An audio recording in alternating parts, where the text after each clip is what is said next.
I'm Patricia Marshall from Luminari Press, and I want to tell you a little bit about my business and how we got started. I started Luminari Press in 2010 after my mother, who was 89 at the time, published her first novel. She was a good writer. She had had some success in middle age. She'd gotten some stories accepted in magazines. She got some very encouraging words from people in the publishing business. But she decided to go back to school and get her master's, and she had a 20-year career at the Board of Education instead of pursuing writing. When she retired, she wrote this novel that she had been thinking about for years.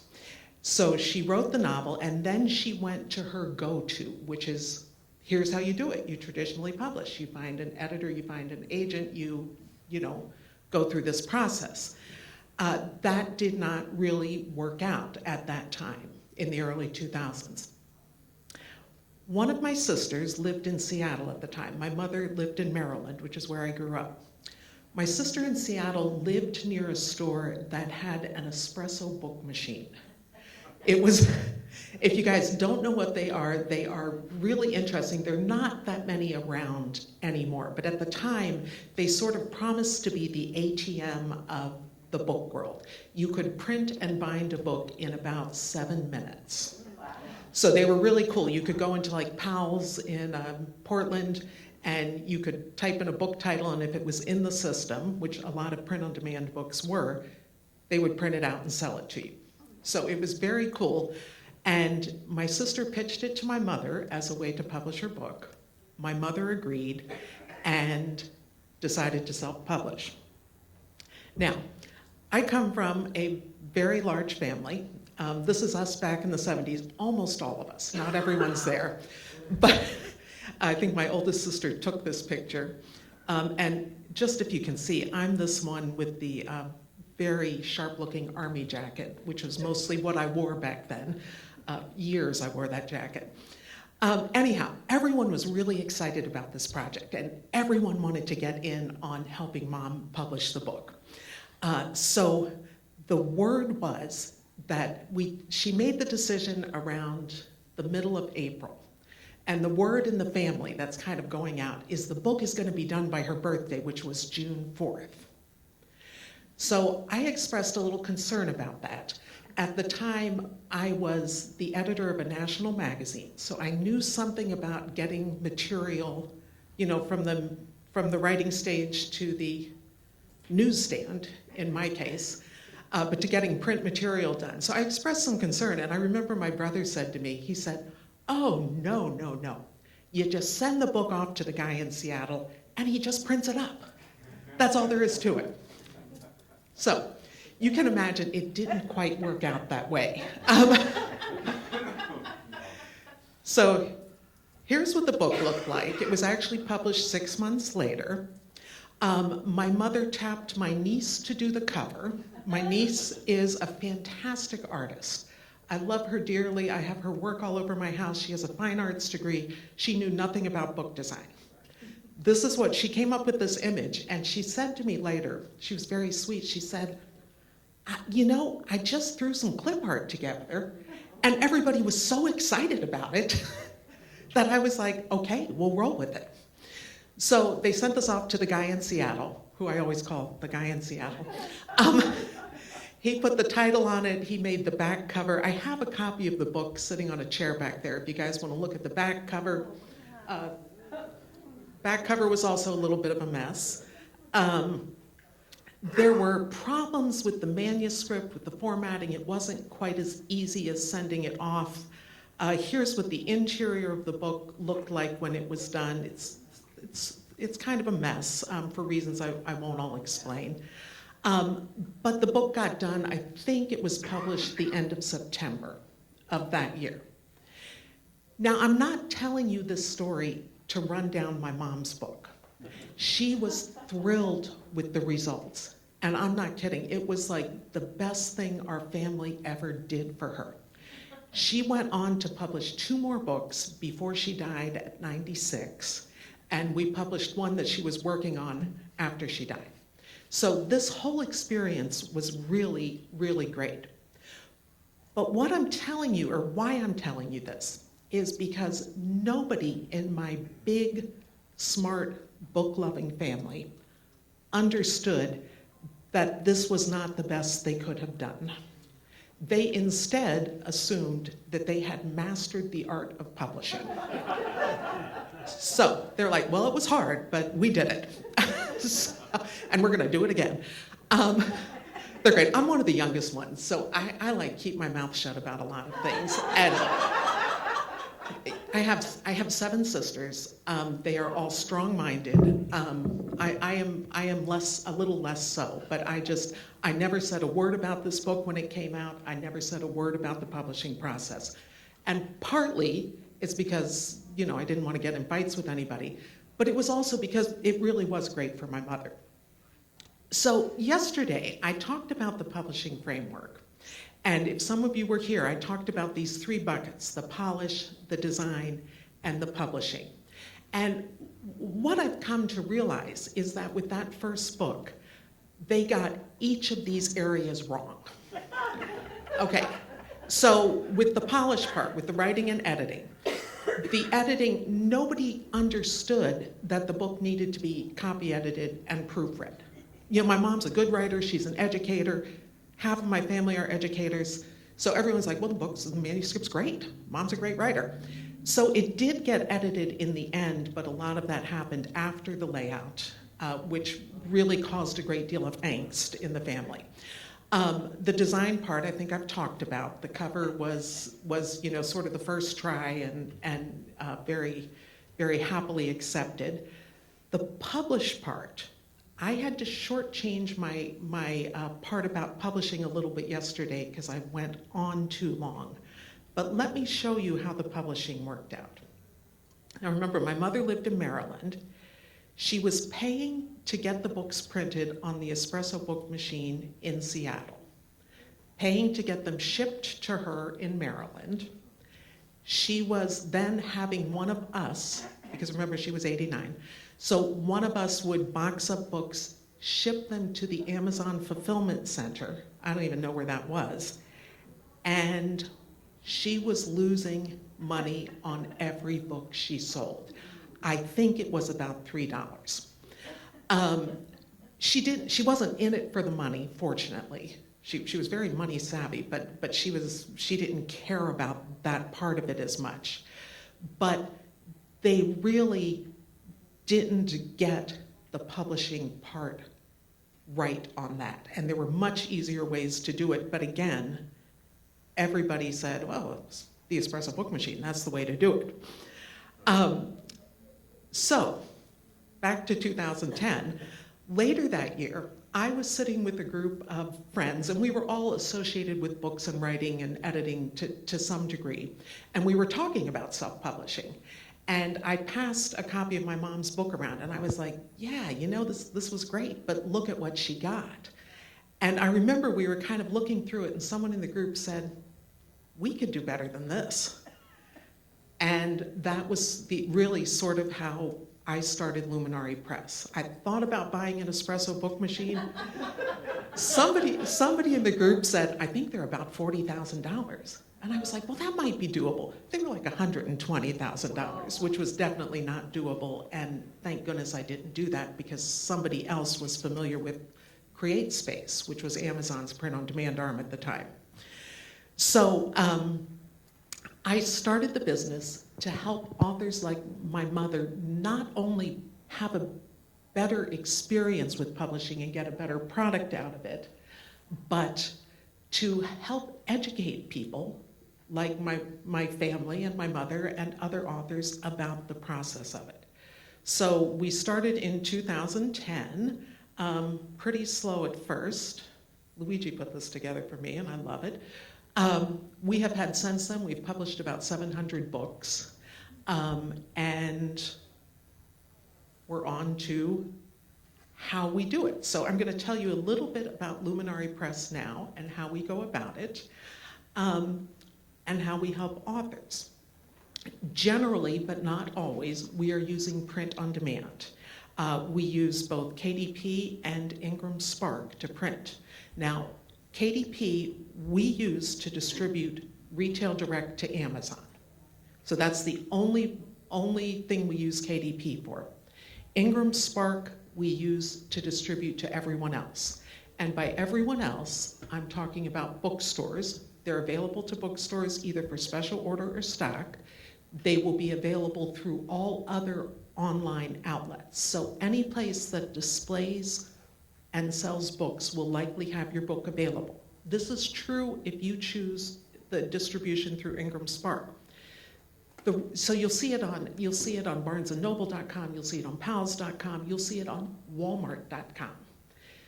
The reason you can see all these is because with print on demand, the book is not sitting on a shelf ready to be shipped. It is going to be printed and shipped when it is ordered. So print on demand is really a great system that works well, and it saves you book inventory. You don't have to get print runs, you don't have to order boxes of books, and your books are generally going to show in stock in these places. When we work with authors, all of our authors keep 100% of their royalties, and I'll go over why that is in a little bit. And we don't have any upcharge for the book, so you can just buy the books for the print cost of the book from either Ingram Spark or KDP. So I want to talk a little bit about the difference between hybrid and self-publishing assist. When we were talking about these panels, we were talking about hybrid publishing a lot. A few years ago, Jane Friedman, who is a self-publishing or a publishing guru really, she kind of broke the publishing down into categories. And when we reviewed that maybe 3 or 4 years ago, we were like, yeah, we really fall under the hybrid publishing.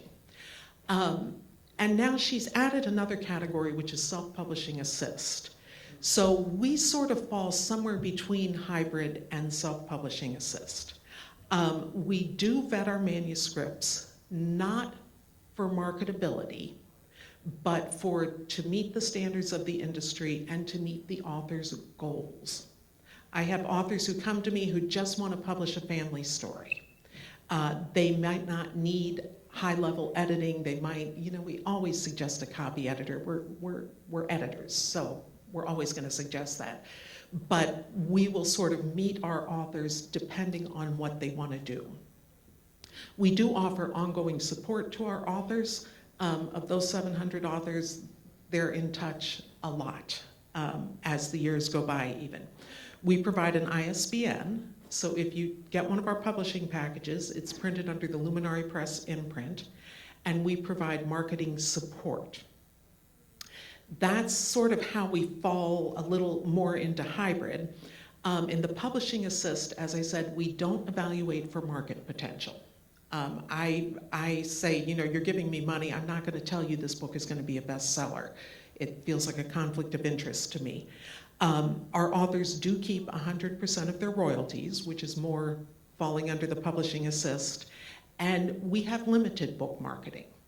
I will always offer advice. We have a book marketing guide. We have some book marketing products that I'll talk about a little later, but I do not go out and sell the book for you. We'll broadcast it through our sites. We'll help you with those things, but that's not our role. So let me run through our packages a little bit. We have a range of services.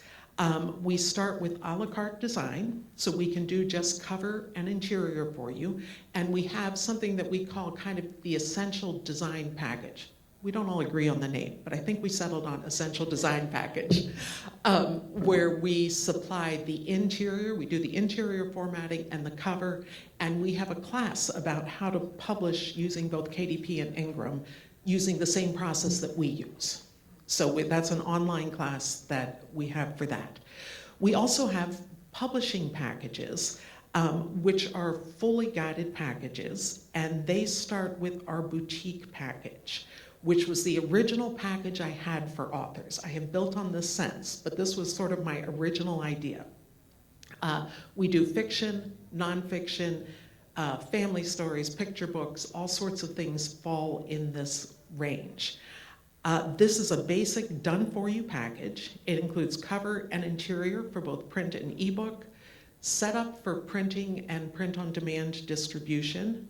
We include your ISBN, Library of Congress number, proof copies of the book, and an ebook are all part of this package. Editing is optional and is an additional cost for this package. We at Luminary Press, we don't offer developmental editing, but we do line editing, copy editing, and proofreading. So those are all available for an additional cost. This is really a great package for authors who don't need editing or have an outside editor. I'm very agnostic about where you get your editing done, but I am very adamant that you probably need editing. So you can get it, you can work with whoever you want to get your copy edit done. But when you send us your manuscript, we do evaluate it and we say, you know, people sometimes, like my mother, would say, oh, this manuscript's perfect. And we would look at it and say, no, you need a copy edit. So that's part of that process too. This is also perfect for authors who, you know, don't want to go the full DIY route, want somebody to take care of these details so they can spend some time on building their marketing platform and taking care of those things. And knowing they can build that marketing platform, knowing they're going to have a great book as their foundation. Our Platinum package, which is about $5,500, includes everything that's in the premium package, but it also includes a hardcover, copy edit, and proofreading. And the copy edit and proofreading is for up to 70,000 words. Additional words, we have an additional charge for that.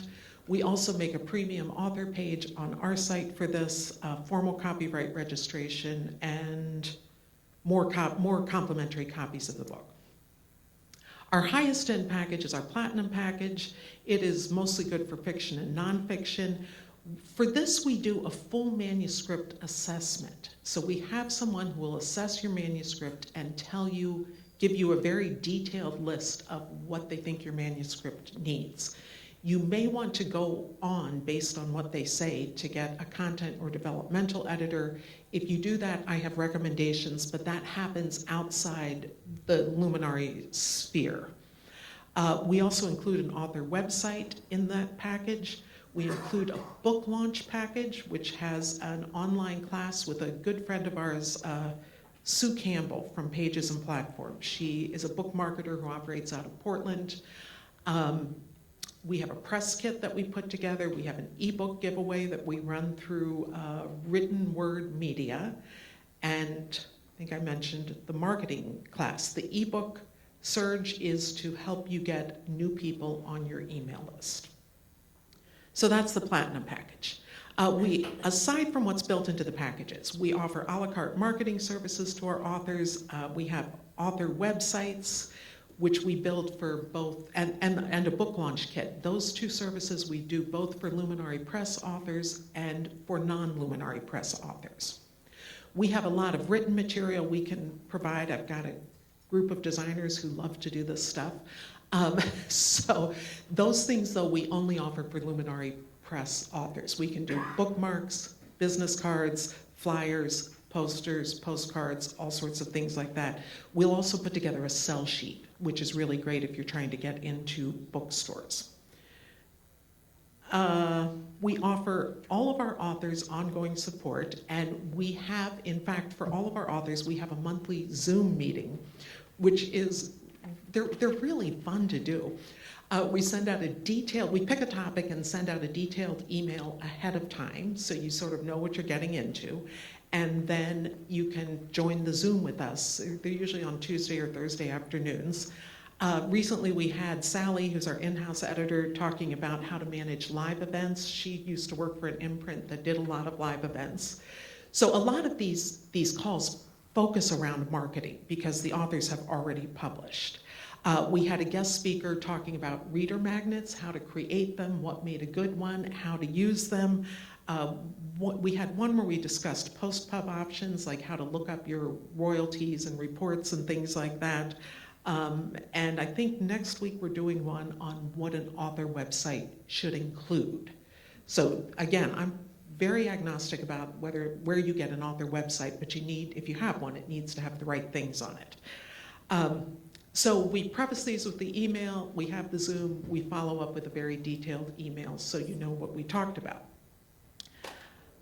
We also have an author community beyond just our authors. So if you sign up for our newsletter, and I have a sign-up sheet in the back there, we have a monthly Zoom for those people too, people who are not our authors but are on our mailing list. So we know these are people who are interested in publishing. We follow a very similar format. We send out a detailed email with the topics. We meet on Zoom. I love this picture, by the way, with my 10-year difference. That was, Luigi put that up for me. That was my pre-pandemic headshot. I have not had it redone since the pandemic. Okay. I meant to tell him to take it out, but he didn't. So once in a while I do, with this group, with the non-author group, I just do an Ask Me Anything about self-publishing. So you can get on the Zoom call, you can talk to me.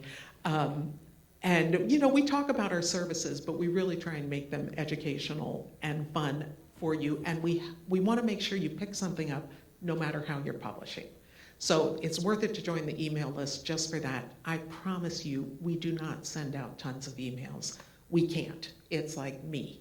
And we don't use AI, so yeah, we are very discreet, I think, with our emails. So let me tell you about the Luminary Press staff. I looked for a staff picture. The only ones of us without all our masks on was this one. So this is a creative group. This was not Halloween. No, it was. And I'm not going to explain all these costumes, but we really have fun with that. We are a small shop. We are 9 people, including me, so 10 altogether. Here, Claire Last is the head of our design department. She was at that first meeting where we were looking at Mom's books, and she has been with Luminary Press in some stage or another. She was my first employee. She has been with me since. She heads the design department. These are all our designers, Melissa, Nina, and Kristen. All their names begin with C, or a lot of them do, so I have to think a minute. This is Kim, who is our project manager. She is, if you work with Luminary Press, she's like your first contact. She's going to be, not your first contact, but your main contact, talking to you about all sorts of things. She works with Caitlin, who helps Kim with project management, but also is our publications specialist. So Caitlin is working with people at the end to get the book set up correctly. Sally is our in-house managing editor. Editing is the only part of the process we don't do in-house. We work with a group of contract editors. We've had a lot of them for a long time. And we have a diverse enough group that we can match the editor with the project in most cases. So Sally is the one who's managing all that, who is interfacing with the author. She reviews all the edits they send in before we send them to the author. Christine does consultation the same way I do. So if you book a free consultation with us, you'll either talk to Christine or me. And aside from me, lastly, we have Luigi. We let a boy in. I know you did too, right? Okay. The token dude. He is a native Italian. I hired him long after I picked the name Luminari, which is an Italian name that means light.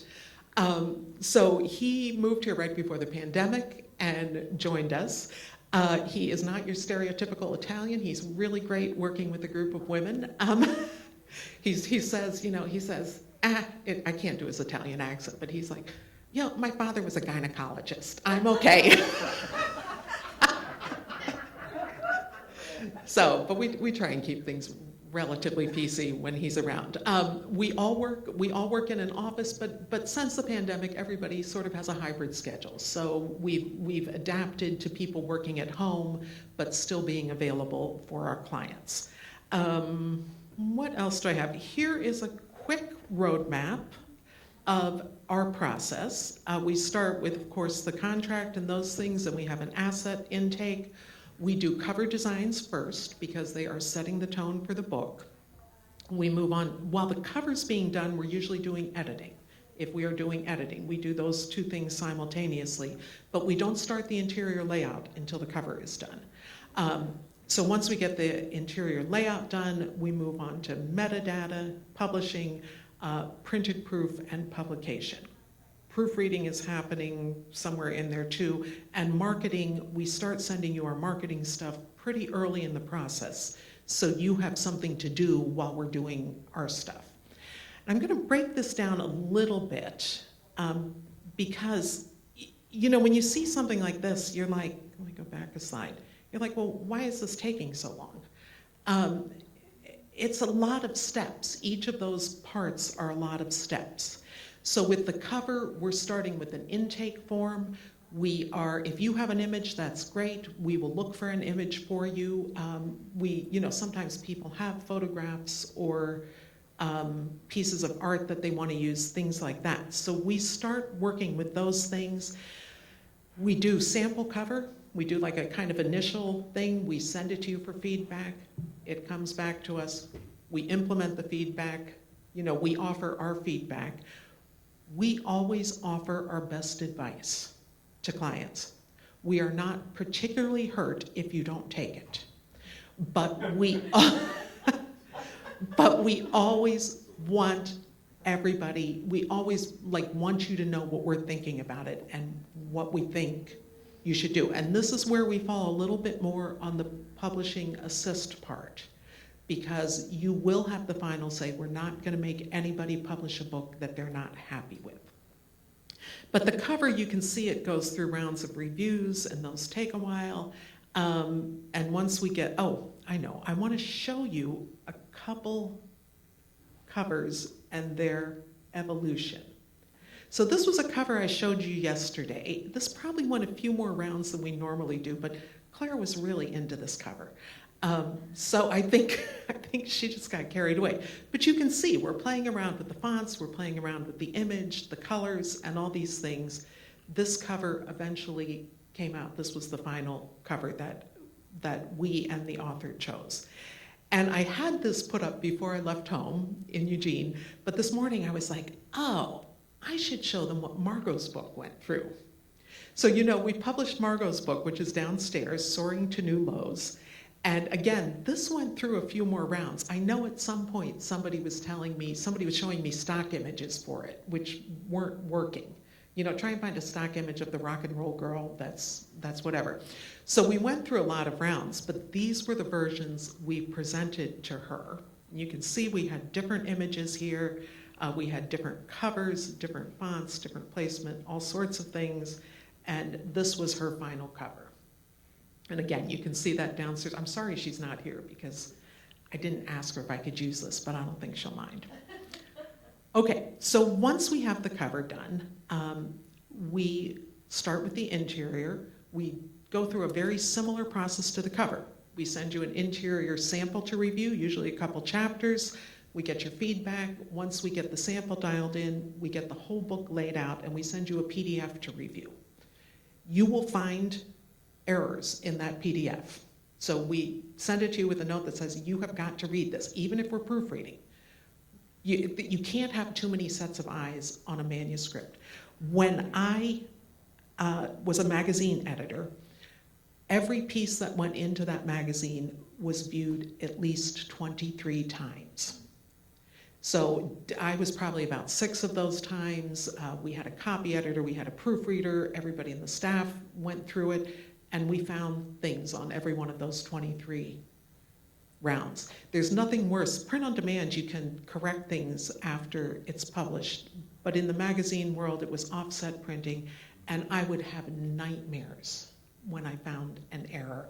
And my readers it was an environmental group, so it was like a subscription thing. My readers would just kind of jump all over me if there was an error in the magazine. So you just can't go through it too many times.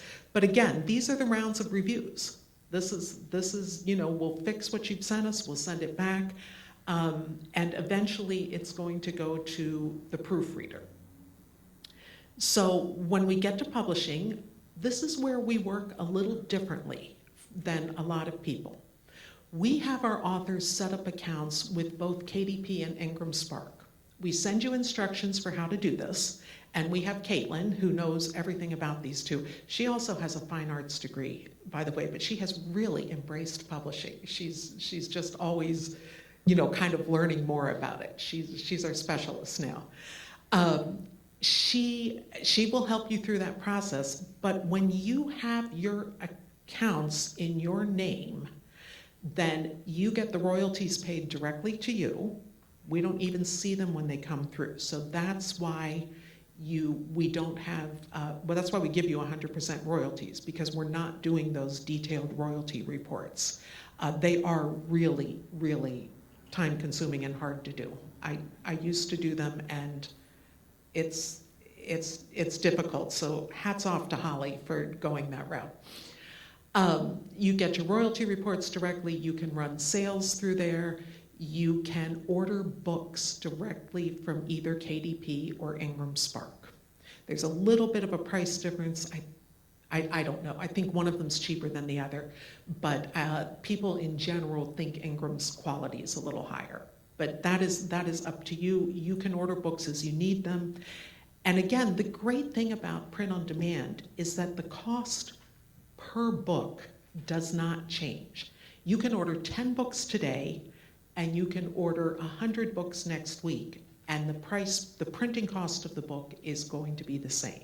So you don't have to worry about stocking up. You don't have to get 200 books at one time. You can sort of get them as you need them. It takes about 2 weeks to get them printed, so you really want to allow time. But with print on demand, there's no economy of scale. So you really have that advantage of being able to sort of manage your book needs. Okay, so timing overview. I want to talk about this briefly. Our Essentials package, our Essentials design package, usually takes about 60 days. Our Boutique package with no editing takes about 6 months. Our Premium is about 9 months, and our Platinum, which includes the book assessment and the website, is about a year. All of these times are baseline, and they depend on you as the author to be getting back to us in a timely manner. I'm not going to tell someone you must return this in a week. If you need 2 months to review something, you can have 2 months to review it, but it's going to stretch that time out. I will also say that we have done books in a much shorter time. We've done them in as little, for the Boutique package, in as little as 4 months, but Kim really discourages me from saying that because she's the project manager, and so I have like my own little office that's back in the corner, and I'm kind of whispering into the phone about it. But we can do them faster. I also forgot to mention, we have a children's book package, which is a Boutique package, which is $2,200. So the children's book package is a little less. We usually do those in about 4 months. Okay, I am more than happy to take some questions, but I will say there's a QR code up here, and there's one out in the lobby. If you want to snap a picture of that, you can sign up for our newsletter. We'll also send a free self-publishing checklist that we have that we can send to you. So with that, thank you so much. If you want to schedule a consultation with me, the link is on my website. Go to the website, schedule a consultation. We're happy to talk to you about anything you have going on. This is a little self-publishing book I wrote. I wrote this not with a list of things you have to do if you publish with us, but with a list of things you should be thinking about, or things you should be thinking about as you're thinking about publishing on your own. This is reasonably up to date. There might be a few things out of date on it. It's available in the bookstore downstairs, and you can get a free PDF of it online. One of the things that I've seen specifically around print on demand is that some of the covers come out with that weird matte texture, and when you touch them, they feel icky. So can you talk about how you make sure that doesn't happen? That is a good question. We don't have much control over print-on-demand printing. And again, this was not something I was used to. I was an editor. I would go down to or a magazine editor. I would go down to the printers and we'd look at things. I generally do not recommend matte covers. I think that they can come out muddy. They're better now than they were when we started the business, but they come out a little more muddy. They're not that beautiful. You know, I love matte. Well, I love matte covers and I love the way they feel, but print on demand doesn't always live up to that. So you have to be careful about if you're doing a matte cover, you're really having to pay attention to the image clarity. You know, you do with any cover. You have to pay attention to the clarity of the image. But I remember we tried to do a matte one that had like kind of a gradiated sunset in the back. And it just looked terrible. And the author would not do gloss. But we printed one in gloss just to look at it. And it looked fantastic. So. All right, thank you. Here's our next question. Thank you. Have any of your books transitioned to a more traditional publication and made it into bookstores, brick and mortar? So my books that are in bookstores, they have not, as far as I know, transitioned into traditional publishing. I'm trying to think if there was one. If they do, we are fine with that. We will just unpublish our version and the author is free to take that. When authors work with us, they retain all the rights to their work. So we're not holding that, we're not holding people back from that. The books that are in bookstores are because the author has been working with local bookstores. Barnes & Noble is not likely to pick something up nationwide, but your local Barnes & Noble will possibly take it if you go in and talk to them. What we do is we set that up to make sure that it's available to Barnes & Noble at the discount they expect. So when we work with Ingram, we set our discounts at 55%, which is very important because the bookstores take 40% and Ingram gets 15%. So they are in bookstores. If the author sort of goes into bookstores and approaches them, they have to approach a bookstore professionally. You can't go in with this and say, buy my book. Although my mother's book was sold at the Catholic bookstore in Emmitsburg, Maryland. So. Hands up. Dun, da, da, da. I confess. Okay. I confess this is all very new to me and extremely intriguing. By any chance, can you tell us what the most number of copies that have sold for a particular title?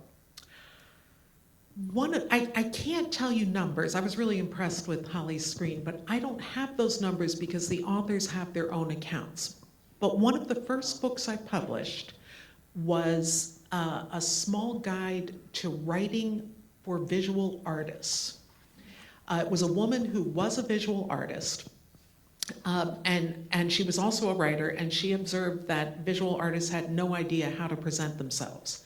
That book, it was a little book, but it was very good and very helpful.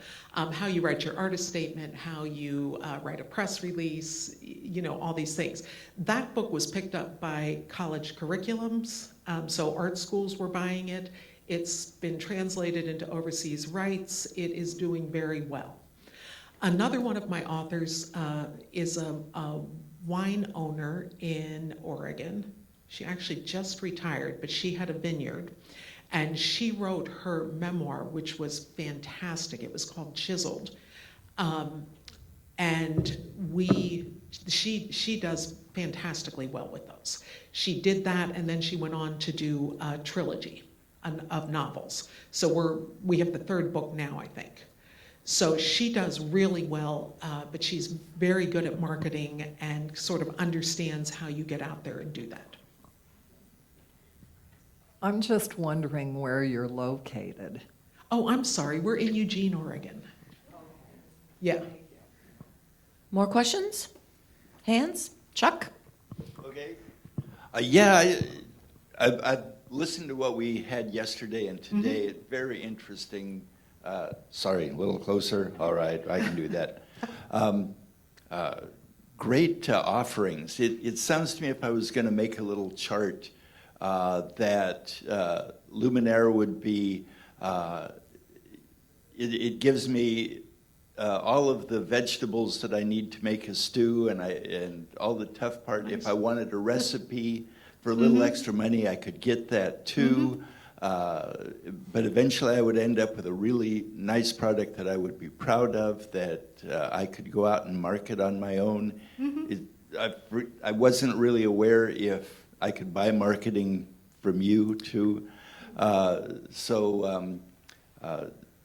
The hybrid publishing sounded like it was like I get the food package to my door that's got the recipe and the ingredients and all of that in the boxes, and I'm all set to go. Am I close? Yeah, I would say you're close. I love a good analogy, but that's not one I've thought of. So I think you're close. We do offer marketing products, and we offer support, and we offer referrals. I've mentioned Sue Campbell. We work with her. We work with Written Word Media to do things like, they're like a book bub or a book surge or something. So we have partners that we work with. But yeah, without following your entire thing, I think that's sort of close. Yeah. You can't examine that analogy. I think some of the hybrid, Well, I can, but I'll do it in the middle of the night tonight, okay? some of the hybrids would say it comes with a home chef to at least stand there and give you a cooking class as well. Yeah. Other questions for Patricia? Yes. Hi, I wasn't here yesterday, but so I missed some things. But you mentioned an essentials package, and I don't know what that is. Okay, so that is our sort of lower end package for people who are very comfortable with technology and are willing to upload their books. That's really a DIY package where we provide the design elements. So we're providing the cover file, which is a big long file that wraps around the book, and the interior layout files. So that's the everything that's between the covers that are ready to upload to both KDP and Ingram Spark. And then we provide you a class that is very detailed, that's telling you how to do it, how to go about getting an ISBN, how to, and we will provide an ISBN for some of those. If we have an imprint that we use for things like that.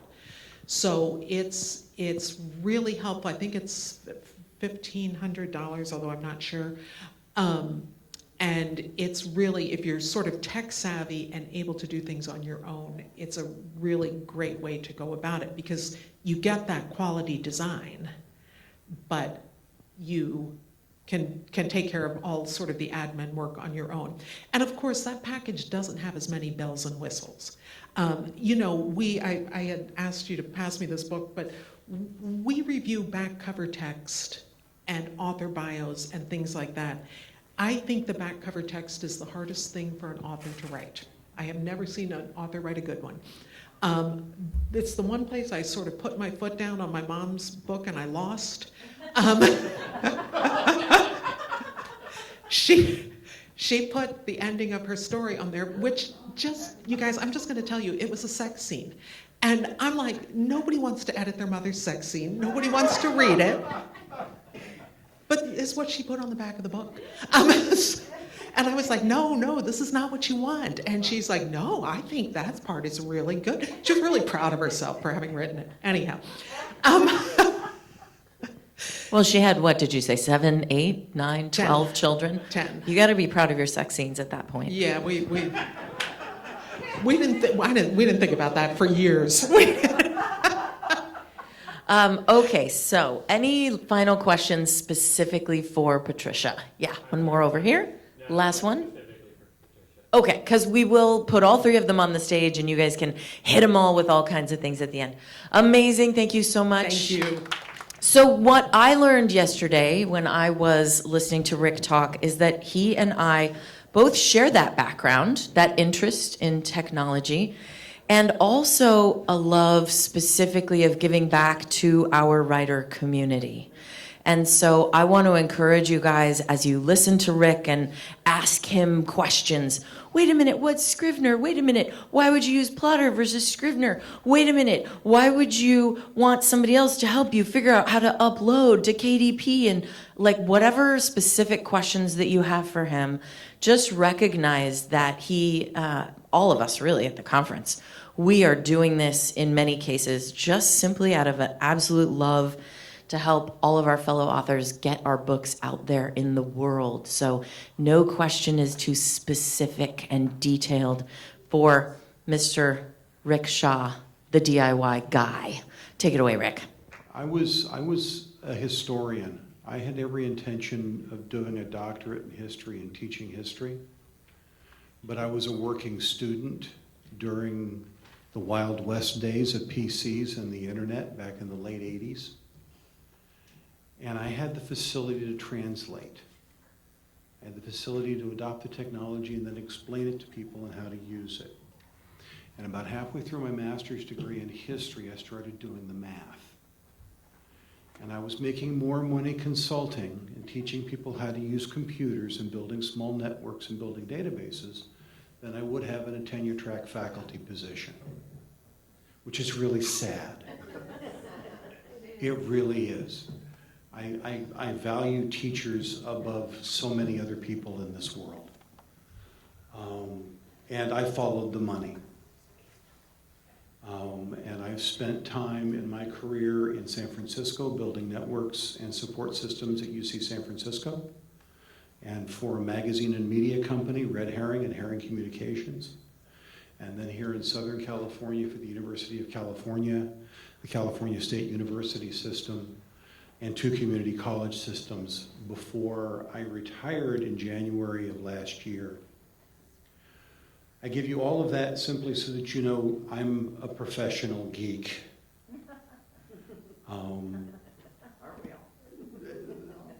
No, some aren't. Some aren't. I've worked with some folks who just have the world's worst tech karma. You walk into the room and look at a computer and it goes, huh? So that's where I'm coming from. Add to that I'm a lifelong learner, okay? I'm a space geek. I was the 7-year-old kid laying in the middle of the floor with my chin in my hands watching Armstrong and Aldrin step off the lander. And I got hooked.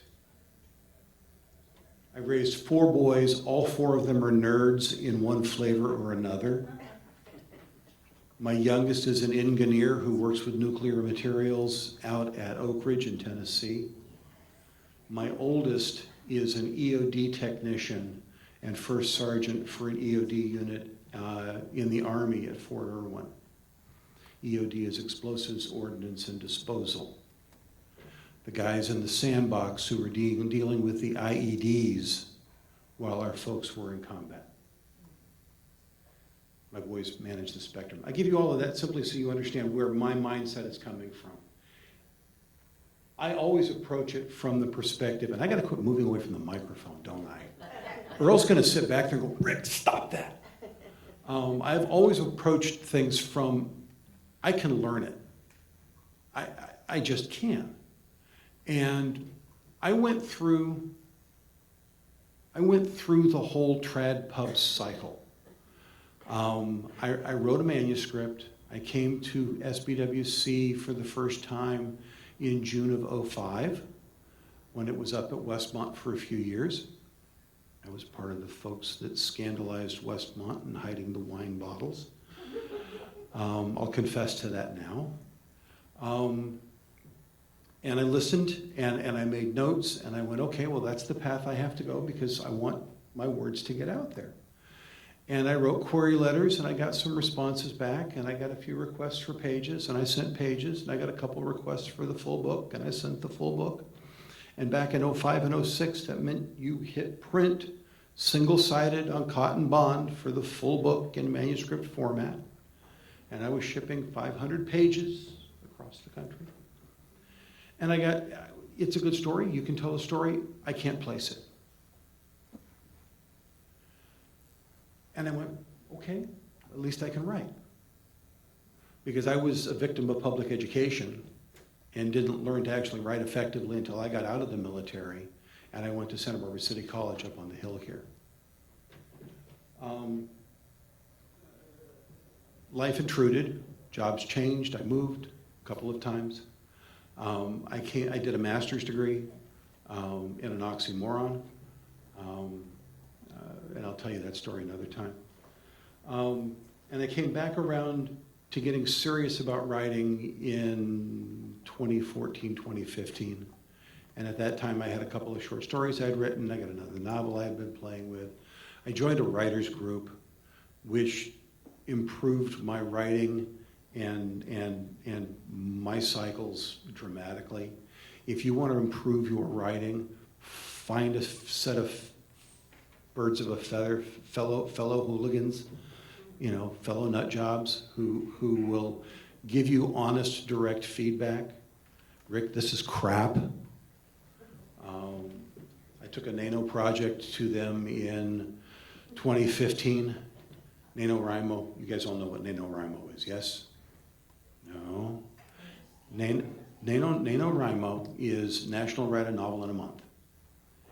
It is the objective to write 1,700 words a day for 30 days, and that will give you approximately 50,000 words, which gives you a good foundation for a new novel. So I took my Nano project to my writers group, and I read the first chapter in The Inciting Event, and my first chapter, to me, was a throwaway. It was, here's what happened, now we're going to move on to the story. And my writers group turned around and went, no, Rick, we're going to see more of these characters, right? No. Here's your story. No, Rick. We're going to see more of these characters, right? So the next year's NaNoWriMo project was a second timeline for that novel. And that novel is downstairs. It's the Tunguska Deception. I give you, again, all of that by way of feedback. I'm going through the same iterations that you have. I came to the conclusion in 2015, 2016, because the traditional publishing world had changed so much since I started following it and educating myself. I actually investigated and looked at financing it, possibly doing an espresso machine. But somebody beat me to it down in Flint Ridge, and I didn't think the region needed two of them. Yeah, probably not. Well, it wasn't too long after that that Amazon and Ingram figured out what they were doing, and it was a much better business model.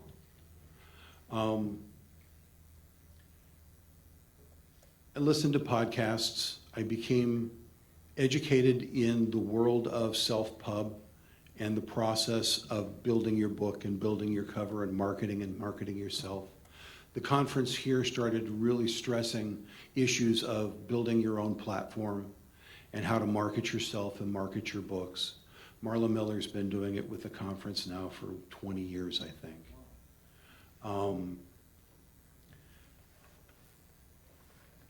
Minor boast. A year ago, June 7th, I hit publish for the first time.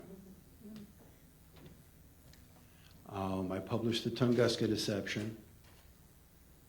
And on the anniversary of that, I went and did a little bit of math and did some looking. And in the year since I'd hit publish for the first time, now I have 2 books out. I hit publish again in October, and that's Genesis Renewed, which is also downstairs. So I'm done pimping my books. In the subsequent year, 143 units sold, physical and ebook. In addition to that, because I've chosen to go exclusive with Kindle initially, and I'm in Kindle Unlimited, I've also had almost 65,000 page reads.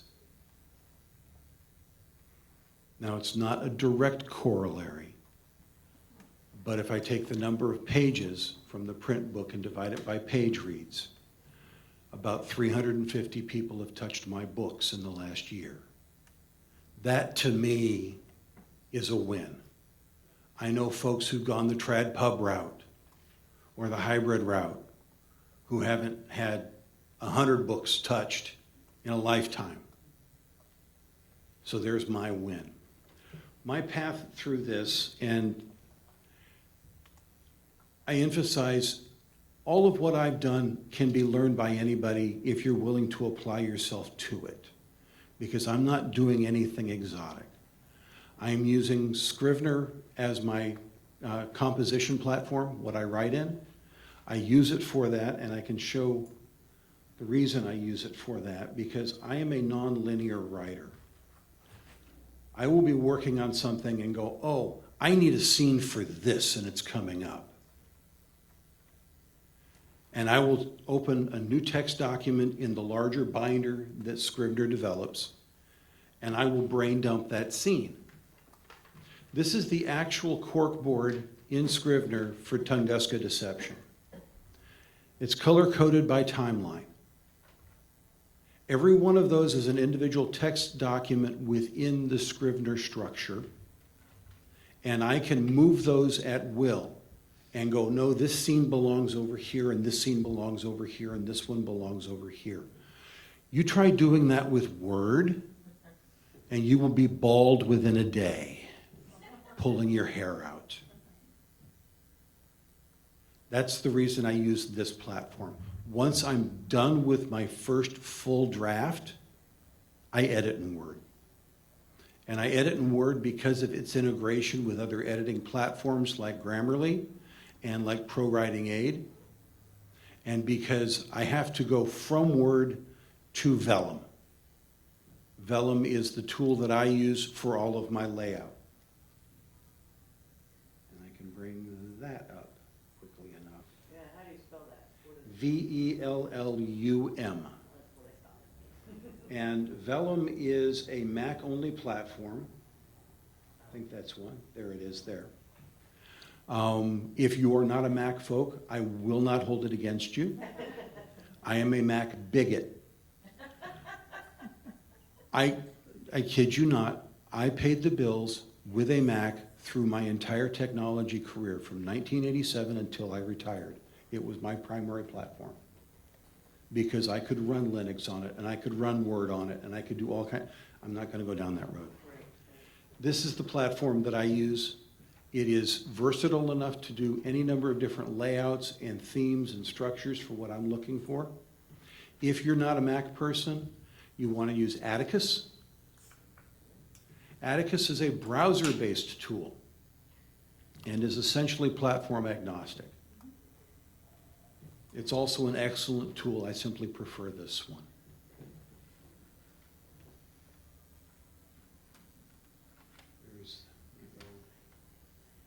We had somebody talking about using Plotter, doing outlines. I am a pantser. I am a proud pantser. For those of you who don't know the meaning of that word, that's called writing by the seat of your pants. I write stream of consciousness, and then I edit the hell out of it. But that came out of Genesis Renewed, which was my first novel. And I saw it cinematically in my head, and I simply recorded the incident report. I just nightly followed through the story. There are tools out there for folks who are structured individuals who have to have an outline. Some folks will use something as simple as Excel. Scrivener has an outlining capability. Plotter is a dedicated outlining platform that does some of the drag and drop stuff that Scrivener does in moving things around within its structure. It also provides you a starting point for Campbell's Hero's Journey, enunciate, Rick, or Save the Cat, or the Snowflake Method, or any number of others that are out there that folks are popular with. You can go into it, you can say start here, and it will give you that structure to get started.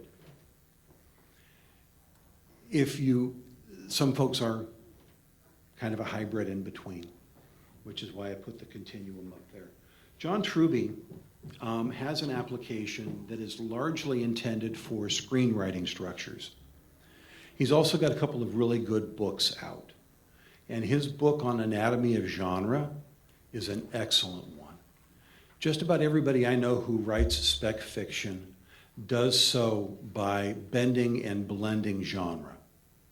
And I'll give you an example. The Tunguska Deception downstairs is a combination of alien sci-fi, alternate history, political thriller, and action adventure. All of those have a specific beat structure that folks who are dedicated to that genre expect you to hit those beats.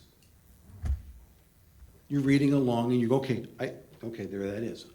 You're accustomed to finding those things when you read those stories. What Truby did was give you those anatomies. So if you're putting romance into sci-fi, or you're putting romance into space opera, or into a thriller, you can pick and choose some of those beats to fit that satisfaction level. We were talking about cover design, and I was showing this off yesterday. These are early iterations that I actually published on the left, and what the current cover is on the right for the two books that I currently have out. As someone who's been a graphic artist and done those sort of, I loved the blue cover. Because it said cold, and it said space, and it said pathogen. And if you're reading post-apocalyptic fiction, it didn't sell. Because the cover gets the click. Folks do a search, you see a tile setup of titles, or you're scrolling through a list of titles, and they scrolled right past it. With Tunguska Deception, the background image is a historical public domain picture of the Tunguska event site. For those of you who don't know what happened there in June of '08, Earth experienced a near miss. The current science is some celestial object skipped off of our atmosphere and flattened tens of thousands of acres of primordial forest in Siberia. And if you look at satellite pictures today, you can still see some of those trees radiating out from the center. I use that as an inciting event for a combination failed Tesla energy experiment and an alien spacecraft blowing up. That particular cover had a lot of problems because it's not ADA compliant. And Americans with Disabilities Act. One of my roles in my past life was as gatekeeper for accessibility for institutions. And I would assess software and services to make sure that they're meeting the needs of students and that they're meeting the expectations of regulatory requirements. If somebody is colorblind, especially red-blue colorblind, that is gray on gray. And they flat can't read it.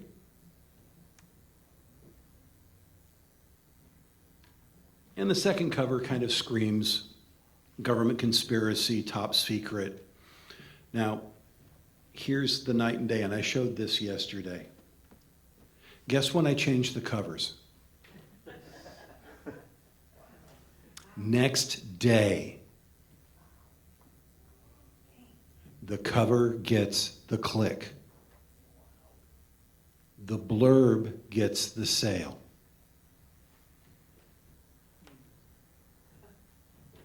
Okay. Have I really been talking that long? Okay.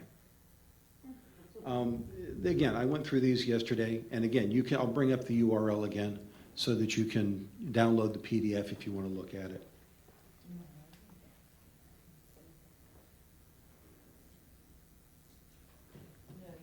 You haven't been talking that long, but we ceded some of your overview I know. time, so we're 5 minutes to final questions for So, everybody, again, which includes you. If you want this deck, please download it. I am fully accessible. Shoot me an email. Find me on my website. Join my newsletter, because I've structured my newsletter with what am I doing in writing, what am I currently working on, and what am I doing in the business? What have I recently discovered? And then every month you get a new picture of my dogs. Because the Shawshack hooligans are constantly in there supervising me at night. So that's that. There is a wealth of information out there. You can teach yourself to do this. There's the 20 books to 50K community. There is the Successful Indie Author YouTube channel. There are an enormous number of Facebook groups with very, very generous folks willing to answer questions. And do them the favor and do yourself the favor of data mining first. Go into the group, do searches, look for an answer to your question first. And then if you don't find something posted in the last 18 months, ask your question. Branding, my brand, your brand. We hear a lot about that as authors. And Holly, I know this. You talked about this a little bit in terms of author web pages, and Rick, you clearly have a handle on your brand and who you are. In both self-publishing and hybrid publishing and assisted publishing, how much support are authors getting from each of you guys in terms of developing and implementing their brand? That's the opening question. Good question. For me, again, if you go the DIY route, if you go the indie pub route, and I muchly prefer indie pub to DIY or self-publishing as a label, because I have my own indie imprint. I created the imprint 2F Books, and all of my books are published under that. Within a series, you try and develop a common look that carries from book to book, so that when you build that series in Ingram or in Amazon, there's a carry through and it looks like they belong together. Whether that's the font or the imagery or the messaging, and certainly the blurb on the back. It's about creating a consistent message.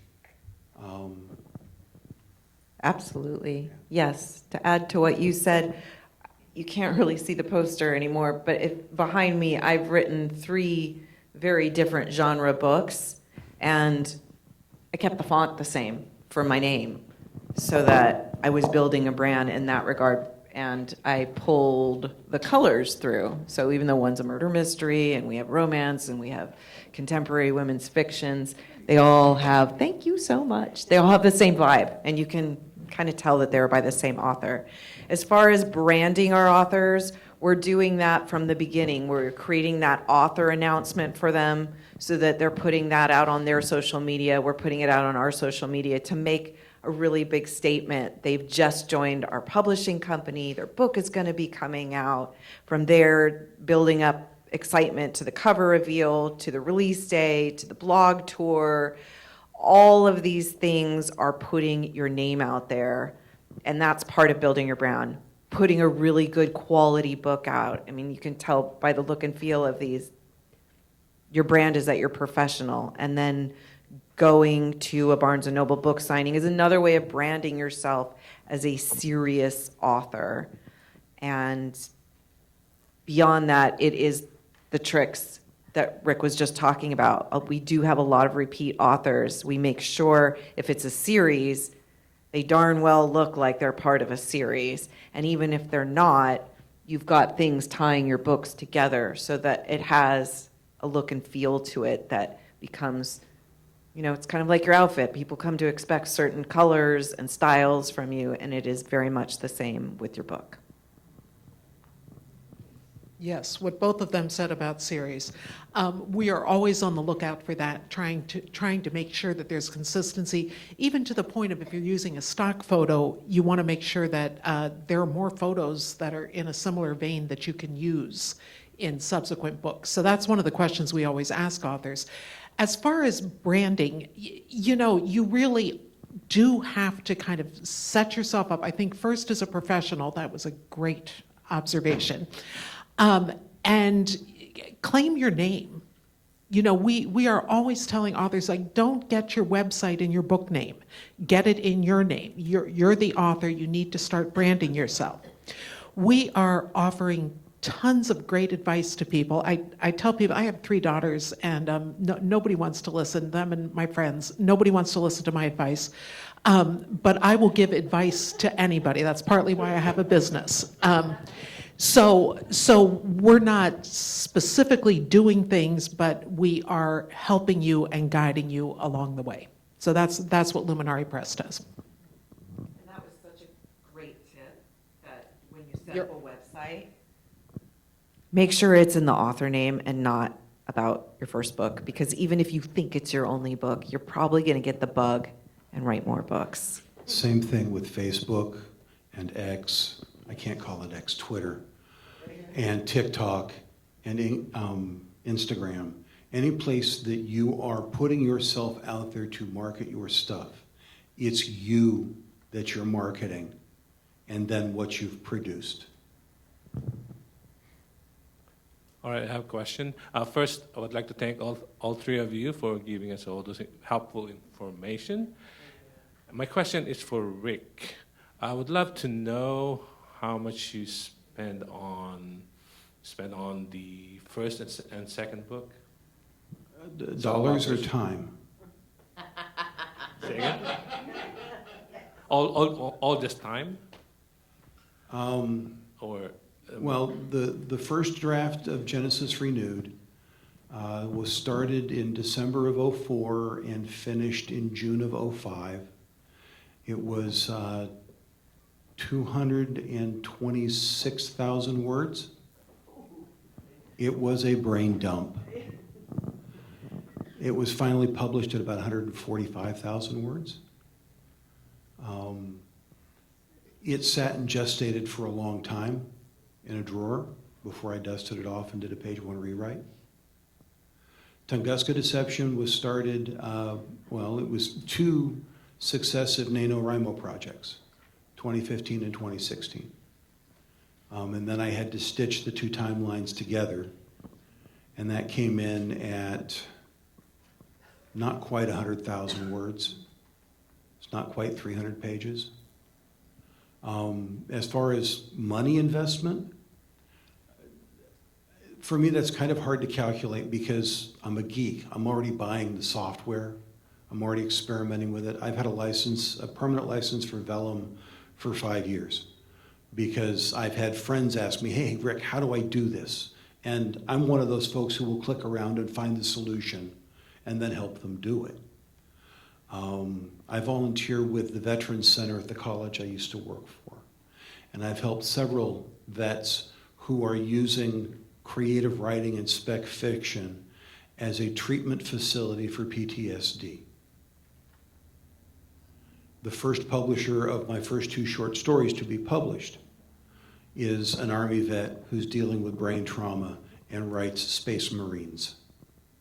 And he decided that he wanted to get into publishing spec fiction anthologies because he kept coming across so many good writers out there that weren't getting published. So Bayonet Books publishes anthologies on various themes. And I answer your question. Yeah, so it sounds, if I can summarize, it sounds like one of the things about the you had a preferred term.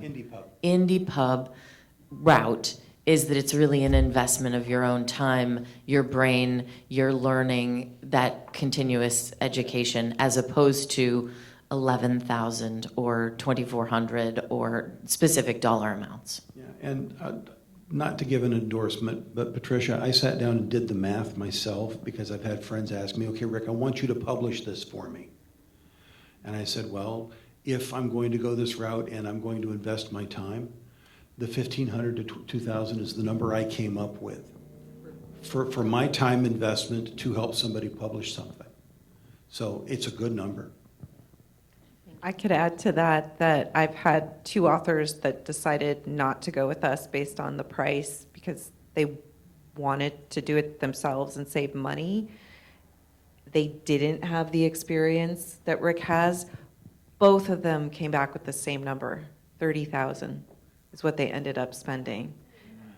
And I have their names in their books. They've given me their permission because we get this question asked a lot. So if you don't know what you're doing, mistakes can be made that end up costing you a lot of money, and hiring professionals is expensive if you don't learn how to do all these things Very much so. brilliantly yourself. My question is for Holly. Besides the financial aspects of this conversation, what would you say of any of the authors that you've worked with who have self-published before and then gone to hybrid? What is the most kind of delightful surprise that they've mentioned to you in the change between the two? So the most delightful surprise for authors who had been indie and then switched over to us was the incredible amount of hours saved, but also the quality of the product. We do get people that have either published elsewhere or indie published and redo it, and they've been quite happy with the cover, the interior design, and the participation in the community and getting to go to the different events. Can I tag on to that for just, what you're dealing with here is a value proposition. What is your time worth? Would you rather be spending your time stringing words and telling stories? Or are you willing to invest the time in learning new technology and learning new tools and learning new things to back into that to get your words out there? And how much are you willing to invest to have somebody else do it for you to free up that time? I want to add to that too, that I don't think, I talked about this a little bit yesterday, but publishing, it's not something that you can just do, but we're all part of this industry, and it's called self-publishing. So everybody thinks, oh, this is just something I'm going to do on my own. And it's going to be easy, and not easy, but easier than going the traditional route. And sort of the gap between that mindset, it's self-publishing, I'm going to do it, and getting a professional book is big. It's a big gap because, again, publishing is a whole different industry. Book design is a whole different industry. And they are not things that most people will pick up without pick up and do well without a steep learning curve.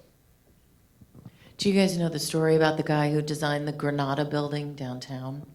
It's like a multi-story giant building, and the architect was a local man, and he put a bid in to build that building, and they said, yes, this is wonderful, build the thing, and his great-great-granddaughter is like the very next thing he did was send away for instructions on how to build multi-story buildings, because he'd never done it before. They liked his picture, but he had literally never built that kind of building before. And so I think, what these folks are saying is there's a gap. We have spent so much time developing the craft and the writing and getting the story all together. But the other side is this design and learning how to build a multi-story building. And boy, it's got to stand up to everything, right? So it's a different skill set. And some people want to have both of those skill sets as a part of who they are and their author careers. And some people are like, nah, somebody else do this whole multi-story building design part for me. Who else has questions? All right, we got a couple over here. Coming all the way over because you haven't asked a question yet, so we'll start with you. My question is, what are your thoughts on using your real name or not using your real name as an author? I'll share an anecdote. I joined a writers group in 2015. It is a community from here. I won't tell the origin story because it involves vulgarity. And those of you who know Stephen Vessels, you know where that came from. But about a year and a half, 2 years in, I posited the notion of I may want to use a pen name. And I had family reasons for wanting to do it. My mom's family comes from Polish Russia. My great uncle had passed away, and that branch of the Dubowick family had come to an end. And I thought B.T. Dubowick sounded like a great pen name. And that honored my great-grandfather and my great-uncle and the family name. I posited that to my group, and I got, "Are you out of your mind? Do you know how good Rick Shaw will look on a cover?" Okay. It goes to, and I've had this conversation with folks who have pen names. In some cases, it's a marketing choice. I want to create a branding and a label for this particular genre that I write in. There are certain expectations in some genres, that some genres are written by women, or some women want to break into a genre, so they use initials to create a non-gender name for that branding. So pay attention to the genre and what you're trying to do with it. And some folks just don't want to be out there. They don't want their name out in the ether, so they pick something up. Yeah, have a really specific good reason. I would Because say, it though, certainly it's makes it super harder for people to find you if you're not all in one place. It makes marketing harder. So it's a decision. If you're not using your name, right, you're starting from complete scratch if you're trying to hide your identity. And if To it mark- is that you just don't want male or female, the initials is a good way to go about that. So at first glance, you're not gendered. Patricia, you looked like you were lunging for the Yeah, mic. Well, I was also going to say, you need to be really careful if you do that about how you set up your accounts, particularly with Ingram Spark. So you need to make sure that the accounts are in, I think, in your name. And I don't remember all this, Caitlin knows it, but you don't want, if you're really going for a pseudonym, you don't want to put your real name any place where it might get out or cause confusion. Because again, that will do your branding no good if there's confusion about who actually wrote the book. Okay, last question, probably based on the length of answers. Should be quick. Patricia had mentioned a different price package for children's books. Holly, do you offer something like that?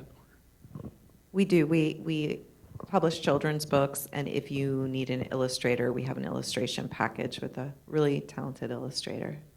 Is the baseline fee any different? It is, because you be working with her separately on the illustrations. So she's another vendor that we have vetted, and if you chose to work with her, then she has her flat fee, which I could not tell you off the top of my head. I could absolutely, if you want to email me, I can give you the exact number and everything that she provides. But your baseline fee is what I was curious about. 11,000. So it doesn't matter if it's children's versus. Correct. Yes. I thought there was And one other let- hand over there. Let me clarify quickly. When we do children's packages, we don't provide the illustrations. So it's a very similar thing, that is an additional fee for illustrations. All right, bring us home, Chuck. All right, Rick. The other two provide, or have companies that provide certain services through their vendors, things like that. It sounds like what you have, to go back and flog the stew analogy one more time, you would tell me where to buy a calf, you would give me a price for oat hay, and you would slap me on the back and say, "Go get him, Tiger." Is that about right? I would take your analogy in a different direction. I have a garden. I plant my own vegetables. I slaughter my own beef. I age my own beef, and I cook my own stew. Okay. And you'd show me how to do that. I am not in the business of teaching people how to do this. I'm doing this as a give back to an organization and a community that has done a tremendous amount for me. He might give you a tour of the facility to show you his garden, Oh, yeah. to let you pet his cow And Oh, I'm very transparent. If you want to see what my Kindle Yeah. Back end looks like, I was doing consultations through the week. Come down, schedule half an hour with me, and I'll answer questions and show you what my dashboard looks like, and no secrets where that's concerned. But you Uh, don't provide any services. Not currently, no. I was in a writers group one time, and they started calling me the Metaphorosaurus because everything that came up, I was like, "Oh, that's such a good metaphor." Anyway, it's just so yeah. Show me your garden. I'll decide which kinds of vegetables I want to grow on my own. Any final thoughts, you guys, sending us out into the world to do our publishing thing? Each of you keep your microphone. I'll hand this one to Patricia. You can start. However you publish, pay attention, do a professional job, do your book a favor, and invest in your book, in your product, and have fun with it. Have fun with it. Don't let anybody tell you any of your questions are stupid.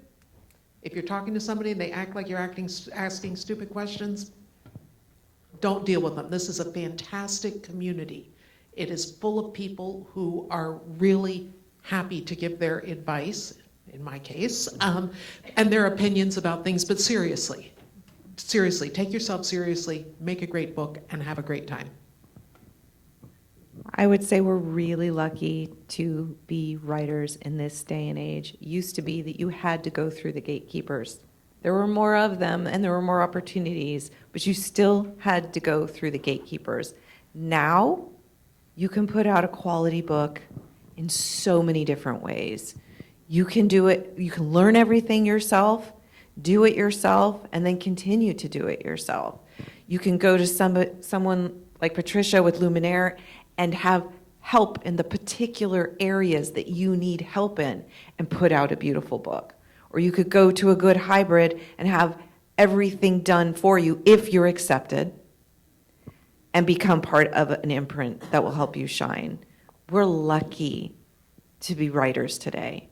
And once we get that book out, there's so many opportunities for streaming services. So don't let anybody tell you this is the worst of times. I would say it's the best of times. No, I agree completely. I will first pitch and endorse, come back and see The Sparkle Queen later, because she's all about the marketing and how to get yourself out there. If you're concerned about that, you don't have to do all of it. You can do just what you feel comfortable doing. Set up a Facebook page, talk to it every once in a while. It's about, the indie community now is about building community. And in many cases, it's about building a relationship with your readers. That's why I started a newsletter recently, and that's why it's growing, because I'm building a relationship with the folks who have read my stories and want to continue down the path that I'm building. Awesome. Yay. Thank you.